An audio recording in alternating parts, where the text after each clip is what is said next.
आप देख रहे हैं के मास न्यूज, हर समय आपके साथ। नमस्कार, मैं हूं निशांत गौतम। आप देख रहे हैं के मास न्यूज। हमारे लेटेस्ट न्यूज को देखने के लिए टाइप करें www.kmasnews.com। सोशल मीडिया पर देखने के लिए टाइप करें अप्रैल की रैलियों को दिखाया, हर गांव के बाजार की। और इस वक्त उसी तरीके से हम यहाँ पे मौजूद हैं आपके जनपद जौनपुर के खेतासराय थाना अंतर्गत कलापुर गांव में। यहाँ पे भी बाबा साहब के जन्मोत्सव को लेकर के कार्यक्रम का आयोजन किया गया है और यहाँ के गांव के लोग जन्मोत्सव को हर्षोल्लास के साथ मना रहे हैं। यहाँ कुछ लोग हमारे बीच जुड़े हुए हैं, आइए हम जानते हैं यह जो प्रोग्राम किया गया है ये किस तरीके से किया जा रहा है और ये कौन लोग हैं। क्या नाम है आपका? विनोद कुमार गौतम, ग्राम पोस्ट मेड़ा, बदलापुर, जौनपुर। अच्छा, तो आप यहाँ पे जो कार्यक्रम आयोजन किया गया है, आप कहाँ से हैं? आप इसी गांव के यहाँ पे कहीं से? नहीं, हमारा गांव हो ग्राम पोस्ट मेड़ा, बदलापुर ब्लॉक, जौनपुर। हाँ। तो अभी क्या यहाँ पे कुछ सुबह प्रभात रैली में जैसे कि हुई थी? नहीं, हम लोग अभी शाम को जब रैली का समापन होता हम आए हैं। हम लोग माने जो रात में प्रोग्राम होगा चाहे माने गायकी वाला, उसे हम लोग आए। अच्छा, तो ये देखिए कार्यक्रम को लेकर के रात को कार्यक्रम को लेकर के यहाँ पे उपस्थित है। यहाँ हमारे बीच एक लोग और हैं। क्या नाम है आपका? जौहर अब्बास।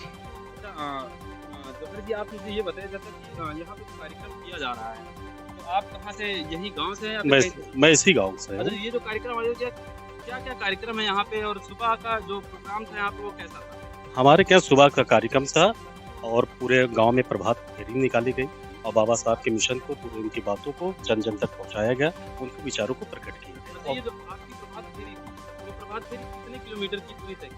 गया। लगभग 3-3.5 किलोमीटर तक हम लोग पूरे गांव में ही चक्कर लगाकर, वो कहाँ से प्रारंभ हुई और ये यहीं से, ये प्रगाड़ से, इसी मुकाम से चालू हुई और वहाँ से पूरे क्षेत्र में होते हुए बस। हमारे बीच एक लोग और हैं, उनसे मिलते हैं। क्या नाम है आपका? ये बताइए आप, जैसे कि यहाँ पे जो कार्यक्रम किया गया है, आप यहाँ उपस्थित, इस कार्यक्रम को लेकर के कैसा महसूस कर रहे हैं आप? ये ठीक है जी। ठीक है। अच्छा, तो ये जो खुशियाँ यहाँ पे जो मनाई जा रही हैं, उसमें आप अपना कहाँ तक योगदान दे रहे हैं और क्या आप इसी गांव के हैं? नहीं जी, हम यहाँ मेरा गाँव। ये आए हुए। चलिए, ये भी यहाँ पे एक अतिथि के रूप में और यहाँ पे एक लोग और हैं। क्या नाम है आपका? मैं अशोक कुमार गौतम है, मुझे लोग गुड्डू कहते हैं। मैं कलापुर का ग्राम प्रधान भी हूँ। मैं अच्छा जी, आप यहाँ के वर्तमान प्रधान हाँ, हैं। मैं वर्तमान प्रधान हूँ। अच्छा, प्रधान जी, जैसा ये कि हमारे पूरे ग्रामवासियों का सहयोग हमेशा रहता है। अब आज नहीं, ये हमारे ख्याल में ये हम लोग यहाँ पे आज 25वीं 26वीं जयंती मना रहे हैं और पूरा गाँव, हमारे यहाँ कई समुदाय के लोग रहते हैं, सब लोग मिलजुल कर भाईचारे की तरह हम लोग मनाते हैं। आज से नहीं, बहुत दिन से हम लोग मनाते हैं और हमारे पूरे गांव वाले हम लोगों का सहयोग करते हैं। हम लोग उनके कार्यक्रम में, जैसे कि अभी हमारे जौहर भाई बताए ना जी जी। कि कई गांव में ये होता है कि हम उनके में नहीं, लेकिन हमारे यहाँ हर समुदाय, हर लोग एक साथ मनाते हैं, एक साथ रहते हैं हम लोग। अच्छा, जैसा कि ये प्रोग्राम किया गया है यहाँ पे बाबा साहब का, तो आप बाबा साहब के प्रोग्राम को लेकर के आप क्या कहना चाहेंगे अपने गाँव वालों को? मैं बाबा साहब को, मैं अपने गाँव वालों को हमेशा यही कहना चाहता हूँ, बस उनकी 3 बातों पे जो लोग अमल कर, जो बाबा साहब कह कर चले गए, वही 3 बातें।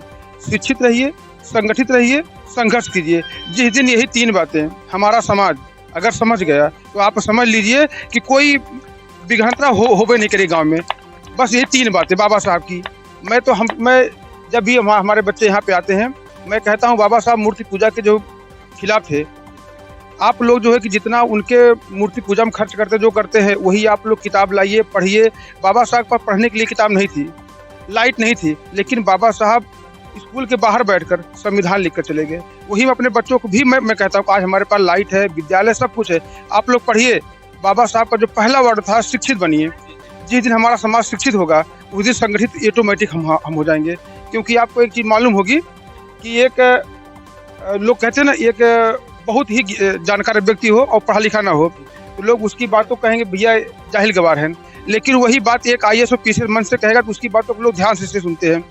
जिस दिन हम शिक्षित हो जाएंगे और संगठित, तो ऑटोमेटिक हो जाएंगे। संघर्ष करना है, जब हमारे पास शिक्षा रहेगी तभी हम संघर्ष कर पाएंगे। अगर शिक्षा नहीं रहेगी तो बैल की तरह हम हो जाएंगे। जैसा कि अभी आपने कहा कि शिक्षा को लेकर के, ये एक सही बात है, बहुत अहम रोल प्ले करता है शिक्षा जो है लोगों को लेकर के। और मैं एक चीज़ और आपसे जानना चाहूँगा कि ये जो कार्यक्रम किया गया है यहाँ पे, और कौन कौन से कार्यक्रम अभी होने बाकी है? देखिए, हमारे आज से नहीं, बहुत दिन से हमारे यहाँ प्रोग्राम होता है। सुबह हम लोग प्रभात फेरी निकालते हैं, जन जन तक बताते हैं कि बाबा साहब की आज ये प्रभात रैली निकल रही है। इसमें छोटे बच्चे, औरतें, जवान, सब लोग हम लोग एक साथ मिल के जाते हैं। बाबा साहब का नारा लगता है।